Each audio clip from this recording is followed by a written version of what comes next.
Well, hello, and welcome to another edition of the Furthermore podcast, where we go further and more into the things of God and the things we're studying as a church.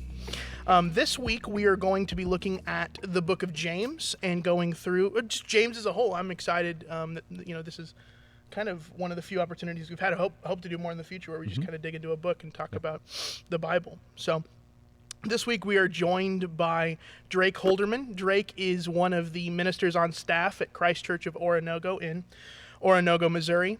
And Drake, why don't you explain how you know each of us? Sure, yes. Because I know each of you in different capacities in different times of my life, both of which were very fun times in my life. So I met Jared first. I was actually a sophomore in high school, and I got into a food fight at school. All of the people I sat with at lunch got expelled, and I had to find new friends to sit with, one of which was a guy named Taylor Hunt, a couple more, Grant Hickman and Alex Cash. Yeah. They invited me to go to church with them one day at lunch, and there's where I first met Jared Parker, and I got super involved at First Christian Church in Owasso, Oklahoma. It's now known as First Church. But that's where I met Jared, and Jared gave me a lot of opportunities in the youth group to be a part and to lead, along with several of the other youth ministers there. Only got in trouble a handful of times, but that's kind of how I met Jared. Had a lot of good experiences there. I went to First Christian by myself. My parents went to one of the Baptist churches in Owasso, but they really trusted Jared and the other leadership. Jared let my dad go on a youth trip one time with us. My dad still talks about that, how much he loved drinking coffee with Jared Parker in the mountains of Colorado. I remember that quite well. It was a great trip. Yes. So that's how I know Jared. Jared was one of the influential people who got me to go to Ozark Christian College because I wanted to study ministry and go into ministry upon graduation from college. And it was at Ozark Christian College that I met the one and only Ben Jones, or as the guys at Ozark called him, Bones. Oh, man, that's a reveal in here. It's out. Do people still call you Bones at all, or is Not that... here. Not here? I think he secretly wants people to call him Bones, but nobody does. There you go. So Ben and I had a mutual friend named Logan Sperry, and we actually got married a few weeks ago. Yeah. And Ben and I got to hang out with a little bit. Shout out Sperry.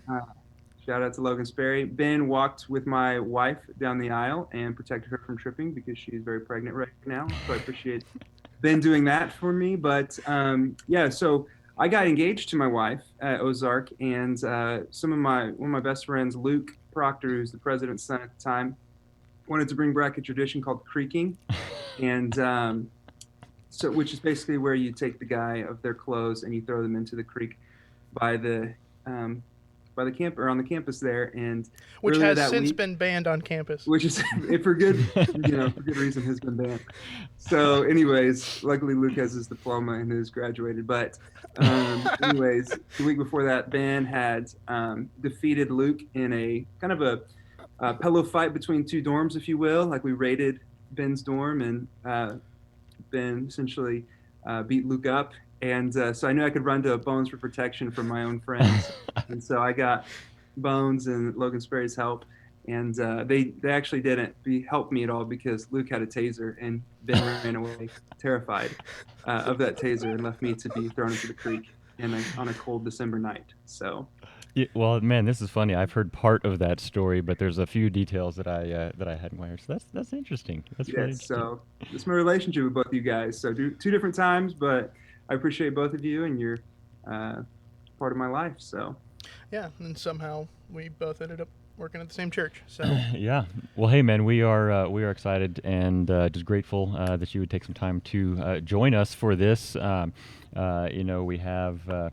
We've been able to have a lot of different kind of some really fantastic guests that we've been able to have on the show. And then after we ran out of all the good ones, we had a conversation, and we thought, well, we both know Drake. Actually, that's not untrue. I think for our church and anybody else that might be listening, Drake has Drake has long shown just lots of maturity and wisdom. And anyway, so first got to know you as a student, but now tremendously respect you as another fellow minister of the gospel and just an all-around swell guy. So, so Drake, we're just grateful that you'd spend the time with us. So I'll just go ahead and take us on into the conversation then. So we've been going through over these past few weeks, depending on at what point you're watching this video. But we've been going through the past few weeks, just kind of an overview, really just a few week overview of the book of James, and kind of some highlights, some themes that we see in that book, and then what that means then for us as a church today. And so we wanted to do was take a little bit of opportunity to kind of dive into just a little bit more discussions kind of format, and maybe be able to highlight some things that we don't have the time to do in a Sunday morning sermon format. So anyway, that being said, I guess I'd just kick us off with, Ben, you mentioned this in your sermon, just the importance, and this is so incredibly true, the importance of the context, the setting, the historical background, and how that shapes our understanding of James specifically, but the Bible as a whole. And so there's a lot of just rich things that I think come out of that study, specifically in the book of James. So I just open it up with just let's talk a little bit about the background, the historical setting, the context of the book of James. And so, in other words, what's the situation? Why did James address this church here? And what are some of the issues that he's trying to address, just in general? So I guess if either one of you guys, Drake, I don't know if you want to maybe kick us off with a couple thoughts, and we'll kind of get the ball rolling from there. Sure, yeah.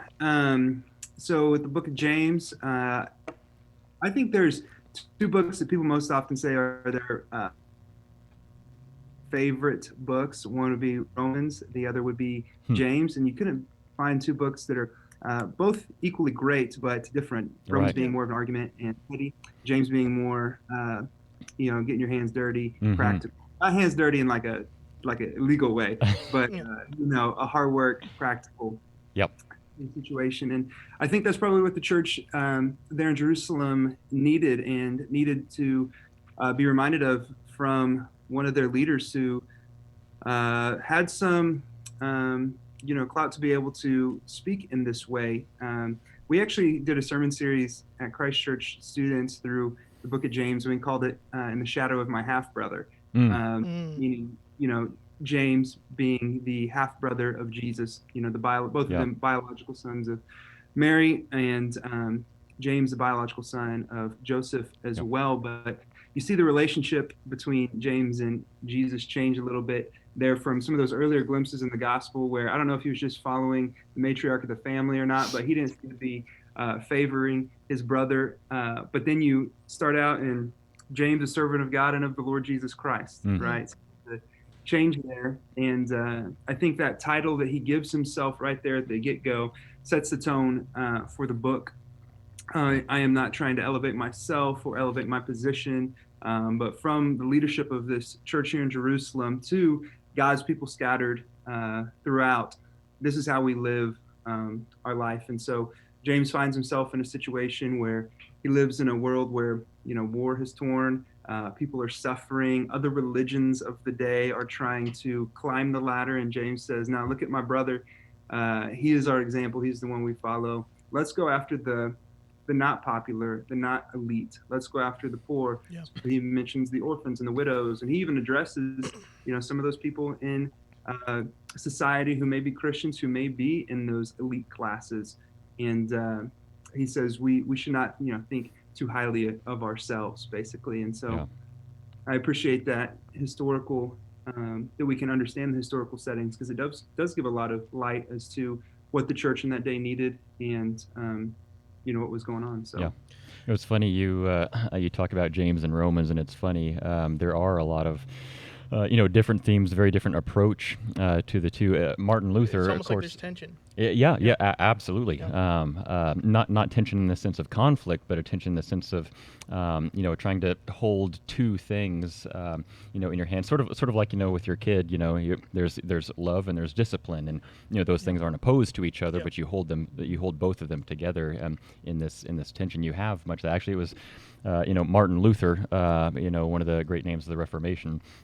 Had this gospel of grace and was profoundly impacted by Romans. He actually looked at the book of James, and I think he called it a strawy epistle, because he's seeing a lot of these tensions between the two. And again, they're not in conflict with one another. We've talked about that some as we've gone through this series.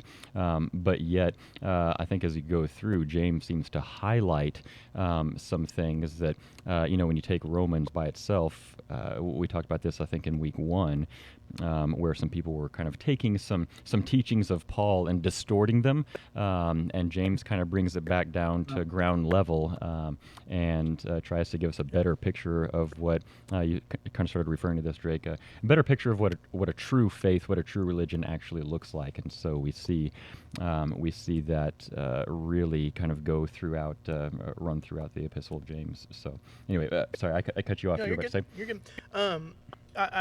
There's this commentary. So there's this commentary series, and it's actually only 2 books that are covered. They cover John and they cover James. And It's a short series. They stopped making them for some reason. It's a really good commentary. It's called I think it's called the Youth Workers Commentary, and the one on James is written by, I want to say, David Nystrom. It's Nystrom for sure, and he offered a really compelling kind of background to the book of James. Drake, you touched on the first verse and how this is the brother of Jesus. This is the half brother of Jesus, James. The next verse, though, was what Nystrom built his argument on, and it's to the 12 tribes scattered among the nations. And what we see recorded in the book of Acts is the church began to thrive in Jerusalem, and then because persecution happens, it scatters, and they go to these different corners of the Roman Empire. And what happens is the Christian church starts to build up, but Gentiles start joining them. And what had happened just a few years before was Caesar Augustus came to power. And when he came to power, a large peace settled over the Roman Empire. There wasn't large expansions. There weren't many wars. And as such, the way that you would normally gain honor and power through war was no longer available. And so you saw these things pop up to gain honor and authority called collegias, and it's where we get the word college. And what ended up happening was many people confused the Christian church with a collegia. And a collegia was, of course, a place where you went to build yourself up in the ranks to gain power and influence, but also to argue philosophy, to argue even theology, to make yourself seem wiser and make yourself seem smarter. And we'll see wisdom throughout the book of James. And so when this confusion happens, the Christian church has all of these people, especially Roman, Gentile people, try to join the church to gain honor and prestige and influence. And they begin to try and work to become teachers, to work themselves up in the rankings, and argue about philosophy and argue about theology. And James calls some of this worldly wisdom, and we'll dive more into that. But I think this is a really compelling option. I mean, we're never certain with historical background, especially stuff that isn't explicitly listed in the text. But this is a really compelling background for me because James has so much about humility versus trying to gain influence through kind of leveraging your power or leveraging your wisdom or leveraging your intelligence. And so James seems to push back against that. And so there's at least something like that happening in the background. And I think I think placing that over the book makes the book kind of come alive. Yeah. One thing that's important for us to remember, sometimes we, not being in this kind of culture, there's some things that we don't, instantly understand or remember. But one thing, we talk about these kinds of things on occasion. But one of the things when you think of culturally things that matter to them is, in this culture they were very much. It was an honor-shame society, right? Yeah. So very driven. Not, there's elements of this, but not driven so much by wealth as much as honor-shame. And wealth actually. That was important, but that was more of a sign of honor or shame. With the honor. Right, exactly. So these things go hand in hand. Yeah. The things that was more important was honor or shame. And so, and actually they viewed this almost as if there's a limited supply of this, right? So if I'm honored, if I've got, so much honor, then there's only so much honor left for you. which is a little bit unusual for us to think about. Something like honor being in limited supply, but this is how they viewed things. And so, if there's only so much honor to go around amongst all of us, then what you see then is kind of this clamoring for honor, for position, for these kinds of things, which end up creating divisions amongst people, and we see a number of different types of divisions, and where through the book of James, where people are divided by wealth, people are divided by status, people are divided by those sorts of things, and kind of hoarding these things for themselves for the sake of honor, and we start to see that run really throughout the book of James, and so I think that'll speak to a lot of the themes that we see as we go through. So, yeah. Anything else, you guys? I just think the word that James used to describe himself there, I think I mentioned it earlier, but a servant, I think that's what he's trying to set the tone as. And I think with this, it's important to notice that the leader because James was the leader of the church, and the nickname that people give to James, this brother of Jesus, is some of the church historians, James the Just.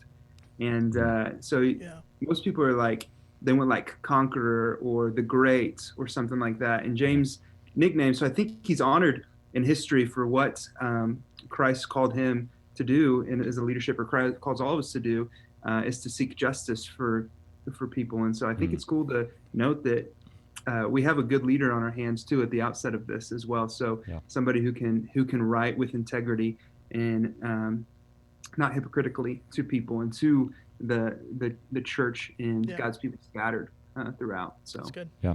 No, that's great.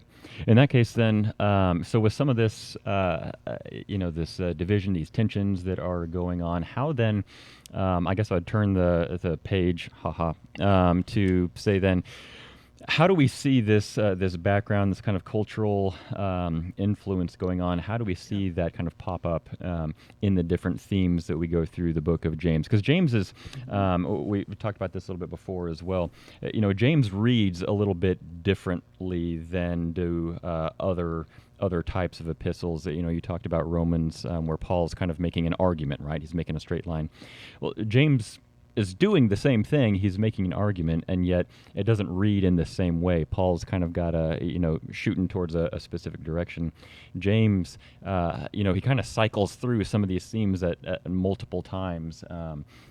And so at times for us too, because it's a different type of literature, it can get kind of confusing. It can almost seem like he's sort of not spotty, but kind of choppy, like he's talking about one thing and then moving to another, but then he comes back around to it, kind of like the way I talk sometimes. But anyway, so as we go through the book of James, how does this background help us understand and shape the way we see these themes come up throughout the book? So Ben, you want to kick us off there? I've got a lot here. I'm going to touch on some high points because I have a lot here. This idea that the church was being used as a sort of social trampoline, a social launching point by which people could gain honor and influence, I think filters into all sorts of stuff. James talks about humility all over. I mean, right off the bat in chapter 1, he says believers in humble circumstances ought to take pride in their high position. Meaning, like, if you shouldn't seek after high position because you already have it if you're in a humble circumstance. And then and later on in chapter 1, he talks about listening and doing, and how that this filters into chapter 2. And I talked about, as of this recording last Sunday, chapter 2 has this faith and works thing. And there's this tension, and you talked about it in your sermon, your first sermon in this series. There's this tension because Romans and Ephesians and other books kind of talk about how we're not saved by works, but we're saved by grace through faith. And then James says, but if you don't have works, your faith is dead. Yeah. And so this faith that James seems to be pulling out seems to be hinting at, like, it's almost like a membership card. Like, I have faith, I'm part of the Christian church, and I'm part of this to gain influence. This and collegia. James is like, this collegia. And it's like, James is like, well, actually, you're not really a part of it if, like, your membership card doesn't evidence itself by you acting like a member of this body. And that's kind of throughout the book. And then in James 3, there's this not everybody should be teachers. And it's like, well, what? This is random. But it's like, if somebody's striving to be a teacher, then they probably shouldn't try to be a teacher. If you're striving to be a teacher to gain honor and influence and things like that. And so there's all these themes throughout the book, and I could go on and on. I mean, there's 5 chapters, and we could talk for hours about it. But humility is this book is dripping in be humble. Don't try to do things for selfish gain. Be humble, just as and that's the context behind the book. Be humble as Jesus is humble, because Jesus is our true leader and he makes himself low. Yeah. And so, yeah, I mean, I don't have much more to add. That's significant. Yeah. That's good. Drake, what would you add to that? Well, there's definitely some themes in there too that I think Ben is nailing the head on. Themes of, like you said, dripping humility, not favoring the elites or the rich, living a life, living your faith out. So I'm sure Martin Luther stumbled on faith without works is dead. Those sorts of situations or those sorts of phrases. When I think about the book of James, you were talking, Jared, about Romans being the kind of a linear argument. James is. I always think about a conversation with my dad, but more so like my grandpa. If you ever sit with your grandparents and listen to them talk or tell stories, it's awesome, but you have to kind of figure out what they're talking about sometimes. It's all good. There's all some gold nuggets in there, right? And I feel like that is a little bit of James' letter, a little bit. So it's kind of in there in the introduction too of James being the English, transliteration for Jacob, in Israel. Then the 12 tribes. Jacob was very much the father of his 12 sons, who were the 12 tribes of Israel. And so it's almost like a fatherly or grandfatherly wisdom that's being shared with the people of God, with God's children here.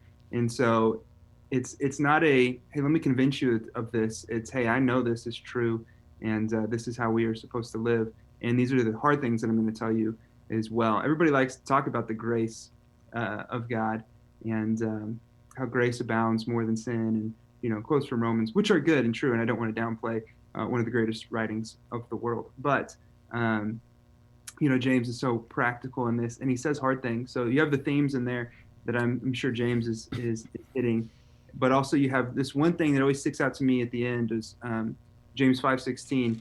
Therefore, confess your sins to one another and pray for one another, that you might be healed. For the prayer of a righteous person is powerful and effective. And we live in a culture, and I'm sure people back then lived in a culture too, especially of elitism and classism, confessing sin and wrongdoing and your thorns in your flesh, if you will, was not something that would gain you honor and position. And so, but you have in James 4:10, humble yourself before the Lord, and He will lift you up in honor. And so it's very much so about humbling yourself for yourself to see God and for other people to see God, and for God to be elevated, and He will elevate you in due time. Yeah. No, that's huge. That's exactly where I was going to go. When there's definitely this prevalent theme of humility as James is trying to combat this, kind of this honor shame, rat race, if you will. This, clambering towards the top of trying to gain position, gain clout, gain authority, gain honor. Through various means, but we certainly see that. In fact, that's one of the primary things that we are talking about in week 3 of this series. Is looking at, there's this conflict and there's this tension that's happening between the different people, which not only James, but we look at the kind of the contrast between James and Romans and Paul and some other things, but these tensions, but yet they're all really arguing the same thing. And not only James, but Paul, but everywhere throughout the gospel, you see these tensions, these divisions that are happening, which they say has absolutely no place in the church, right? So Paul will say it. We're gonna be going through Colossians coming up soon here, but Paul will say, hey, there's no longer slave or free or Scythian or barbarian or whatever, but Christ is in all. So there's no place for this disunity. There's no place for these divisions. And interestingly enough, the way to be, I love that verse that you referenced there in 4:10. Interestingly enough, the way to glory, if you will, the way to be lifted up is to humble yourselves. This is the paradox of the gospel, but that's what he says: humble yourselves before the Lord, and he will lift you up. So it's this backwards picture of kind of how they were going about it. And so, yeah, I think that's huge. Along with, again, I would say maybe the best way to express some of these specific things where we're talking about, wealth, where we're talking about faith and deeds, speech, living in community with one another, is kind of going back to this idea of trying to find honor through, being a teacher, through wisdom, through all this kind of stuff. And yet, throughout everything, this wisdom, you talked about, Drake, the practical wisdom, more kind of getting your hands dirty, more on the ground.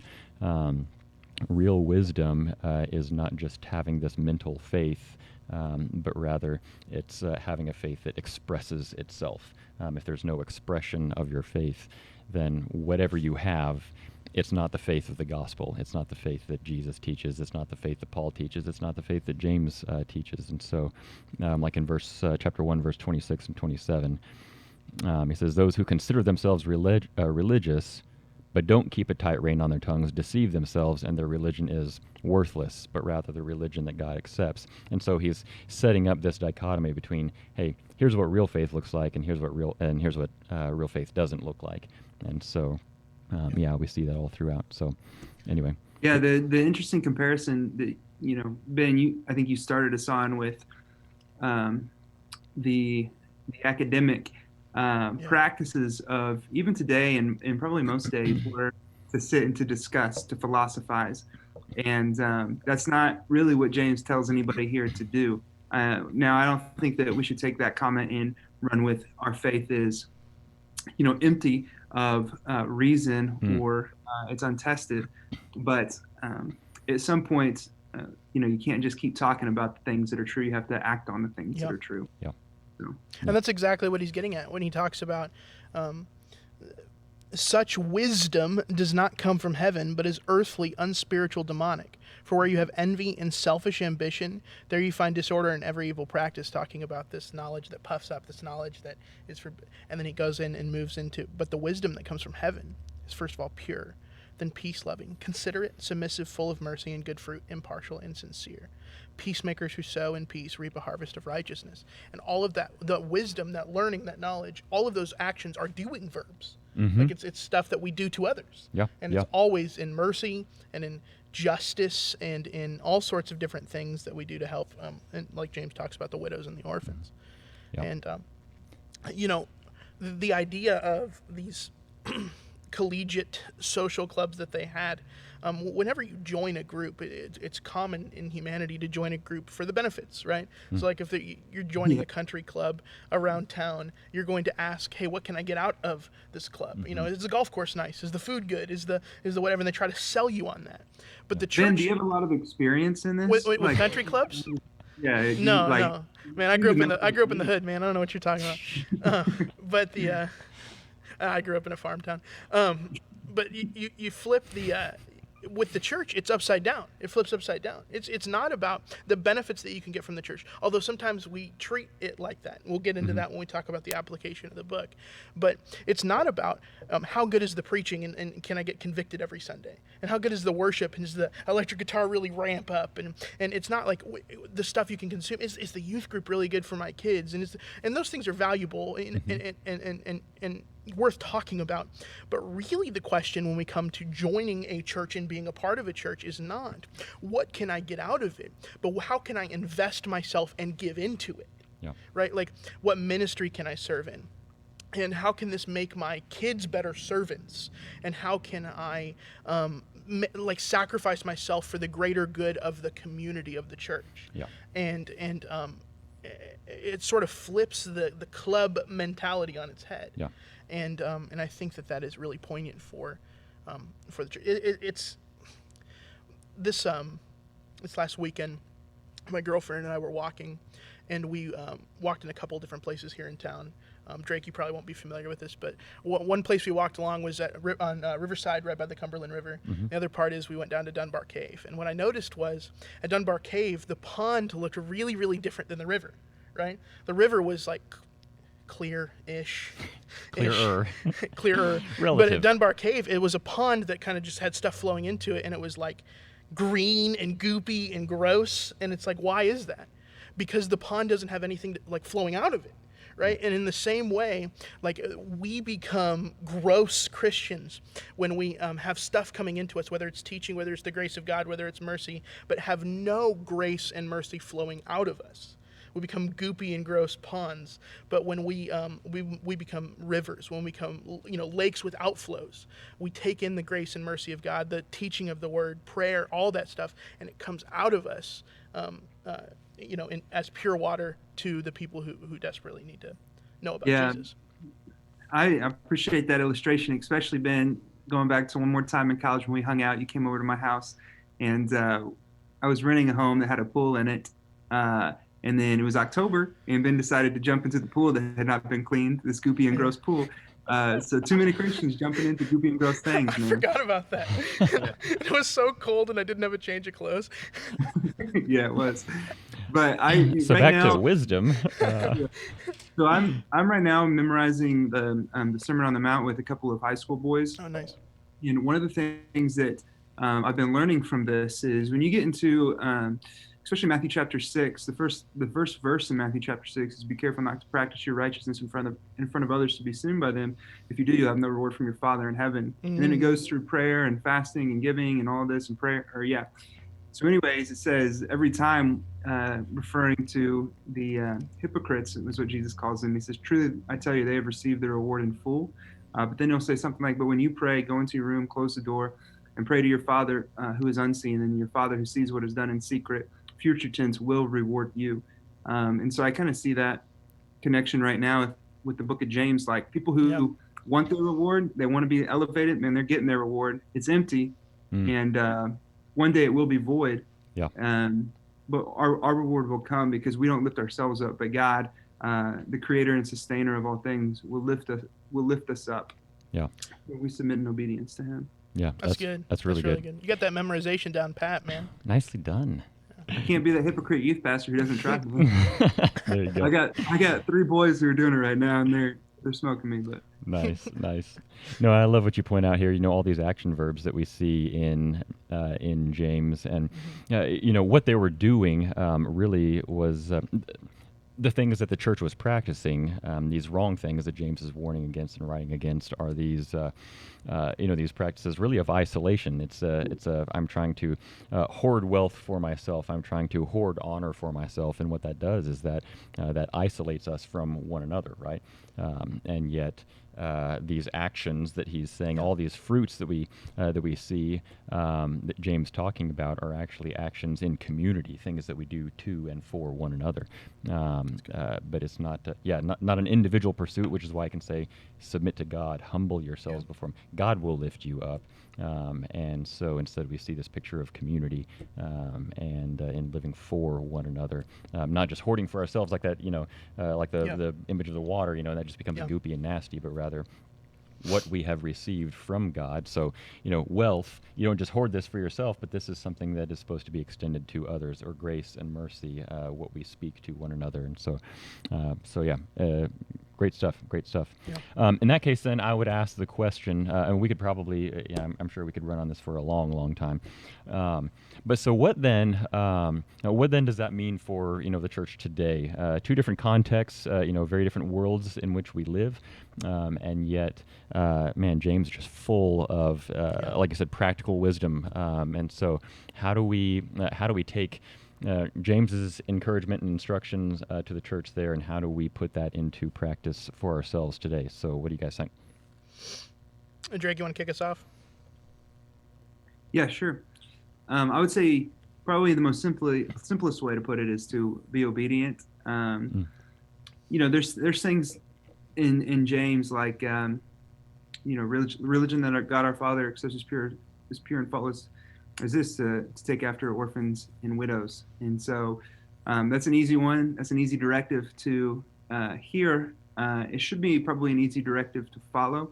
I was talking to one of the ladies that I work with here at Christ Church who really has a high position of leadership in our community when it comes to foster care and adoption and stuff like that. And I was talking to her about how our church can continue to get more involved, because Christ Church is very involved in the foster care and adoptive communities. but we were talking about how we can try to get more people from our church and our community involved in this. And one of the things that her name is Maggie. One of the things that Maggie said to me was everybody should have, their hands involved in some way supporting foster care and adoptive families, but it's not everybody's call to adopt or foster. But that doesn't give us an excuse not to be obedient to take care of orphans in their time of need. And so, being creative, I think, is something that we can do. Maggie talked about families who make meals, families who do respite care, those sorts of things. Families who, like my wife and I, we adopted our son, Willie, and we went through an adoption agency, which is expensive, and we couldn't cover the cost simply on our own. And we had a lot of families give to us, a lot of strangers give to us, actually, as well. And so our adoption was funded by the church for better, and we're grateful for that. So I think those are some practical ways to look after those people in our society, like orphans and widows, who are probably more neglected than most people. Certainly true of the first century, and I think today we can find that as well. We have a lady who lives across the street who is a widow, and so we and a few of our neighbors try to take after her and change light bulbs and visit her and stuff like that. So some of those easy things that are simple to do, but sometimes hard to remember. I think we just need to encourage one another toward love and good deeds, like is said in Hebrews. Yeah, that's good. Yeah, I think the first thing I'd say is for people who are trying to be leaders in the church, whether it's you feel called to the position of deacon or elder or pastor or teacher or whatever, or just you find yourself in your particular community being a pillar of that community, that you should build that leadership not on stage presence but on stacking chairs. And so you should be the type of person who is the first person to offer to serve, the first person to help the older person move, the first person to volunteer to do the hard work in the church, because leadership is more about service than it is about stage presence. Absolutely. A close, well, I don't want to reveal any identities, but a close relationship to me, a person that I am very, very close to, was employed by a church recently who experienced some real tension in the church. And one of the reasons that tension happened was the way that the church picked their elders was less, hey, who is the best servant? Who is the clearest example of servanthood? But they picked their elders based upon who was influential in the church and who gave the most in the church. And so what happened was, as years went by, there was a lot of tension because these people who had invested so much in the church and were pillars of the community had, number one, all these people behind them, but number two, they had invested in keeping the church exactly the way that it was. Because if they kept the church exactly the way that it was, they could preserve their power. And so it ended up causing a church split. It caused people to leave the church. And actually, this person close to me, they ended up not working at the church anymore because of financial reasons and because it just was a really unhealthy situation. And that is not an outlier. That constantly happens in churches because leadership becomes focused on being a leader rather than being a disciple. And so like leadership should be servanthood. Now that doesn't just apply to people who are trying to be on staff at a church or people who are given positions of authority in the church. Man, that applies to parents, because parents are given charge over their kids. That applies to any adult in the church who may have a position of influence, whether it's in their small group or whatever, that your leadership starts with service rather than authority or whatever. Yeah. Ben, you said really, really well in your sermon on chapter 3 of James. What we're called to do is look to the cross, right? And so our life, we're called to pattern our lives after Jesus. And so when we look to the cross, and you brought this up, what was Jesus's path to authority, to power, to glory, to these things? It wasn't through domination. It wasn't through coming and reigning and ruling on high as the overthrowing Rome or things like that. What Jesus both taught, he said the Son of Man did not come to be served, but to serve. Both what he taught and what he practiced was a life of humility. Go to Philippians chapter 2, and he's God he's very God, but he didn't consider that something to be held on to, but he made himself nothing, becoming a servant. And Jesus' path to glory was actually a path through humility, that he would come, make himself God, would make himself a man, and then conquer death and sin and all of this and reign over all through the way of the cross. And as we are called to emulate, not just emulate, but to follow, right? We're not just trying to pattern after Jesus, but we're trying to literally walk in his footsteps. That doesn't come through domineering or exerting authority or whatever, or taking from, but rather submitting ourselves and lowering ourselves as Christ did. And so that's huge. And I appreciated that bringing that up in the sermon and bringing it up now for us. One thing, or I guess two things that I had written down here, and then I'll let you guys add any other things and kind of wrap us up here.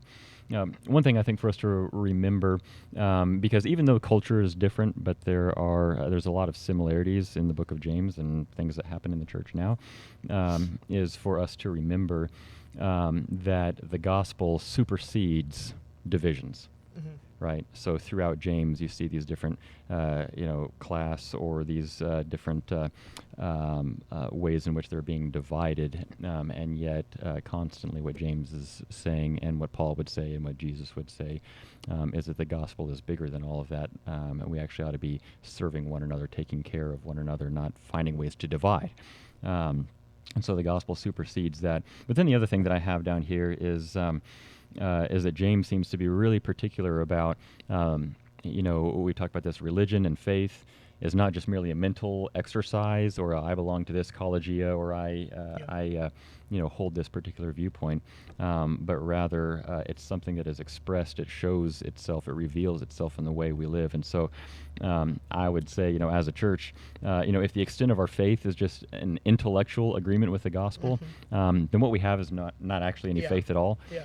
If the fruit of our relationship with Christ is attending services on Sunday, having our membership card or whatever, but it's not actually manifesting itself in our lives, then what we have, we may believe something, we may have a good doctrine, but what we have is not the faith of the gospel. And so I would say we have to ask ourselves, since the gospel is all encompassing, is my life actually different because of the gospel, because of my beliefs? Is my job different because I'm a follower of Christ? If it's not, if it's just a way to make money, then is the gospel actually, manifesting itself in my life? Is my family different? Are my friendships different? We have to keep in mind, too, as Paul would say in all the rest of the scriptures, and I think James would agree, that the answer to that, if we look at those questions, if we ask those questions and go, no, I don't think it's actually changing anything, the answer is not to go, okay, well, I'll just produce some fruit here, and that's gonna fix it. Just like we say, if you see a dead tree, the way to fix it's not to tape apples to it. That's not gonna somehow make the tree come alive. But I think we have to ask those questions. It's to plant it and root it. It's to plant it and root it. Yeah. And so, do we see our lives actually producing the fruit that comes from the gospel? And so, I think that's one of the big questions James is asking. I think one of the tough pieces about this humility piece is, well, how do I go about being humble? Because everything in us doesn't want to be humble. Even people who appear humble, there is some sort of pride in them that wants to preserve self or wants to make themselves, in an argument, defend themselves and make them higher or whatever. So, I think the best way to do that is to look outside yourself and really invite a person or two into your life who is willing to check you before you wreck you. Who can be that type of person to say, hey, man, you are being prideful here and you need to humble yourself. And so I don't want to call it an accountability partner because there's certain connotations that come with that, but have a circle of accountability in your life that is like, hey, it's time to have a James in your life who is saying, hey, humble yourself and make yourself low. Yeah. That's how James actually ends his gospel with is with this appeal to restoring one another in relationship. So that's great. Drake, I'm not fishing for anything. Do you have any other kind of final comments before we wrap up, or have you said your piece? Yeah, I mean, I would add to Ben's comment about, accountability. Surround yourself with people who, I think one of the comments I made at the beginning of this conversation was get their hands dirty. I got a couple guys in my life who are older than me, both one in their 50s, one in their 60s, and one of them named Adam, one of them named Steve. Neither of which are the smartest guys in the room, but those guys work for God's glory and the good of people, and they serve and they don't want attention. And so I don't know if you guys have ever been around somebody who just makes you feel like I'm a better person because I'm around them right now. Not in a sense of look at me, look who I got to hang out with, but one of those feelings of where you're humbled by how genuine they are and their love for God and love for people. And I would say if you can find people like that, get yourself around them and let that holiness rub off on you in a communal way. And so I would just add that to Ben's comment. And then, the last part there that Jared just said, remember this, whoever turns a sinner from the error of their way will save them from death and cover a multitude of sin. I think that's kind of the Father Jacob's last kind of comment to the people he's writing to is remember, this is not about you. This is about God and the salvation of the world. So let's get out there and get to work. Yep. That's good. That is well. Well, I think that kind of concludes our discussion. We've loved kind of going through the book of James and being humbled by it, and look forward to we're going to do some more book studies here as a church through our sermon series, and hopefully talk about it with some cool people and on the podcast. And so this has been another edition of the Furthermore podcast. I'm Ben. I'm Jared. And church, we'll see you next time. Love you guys.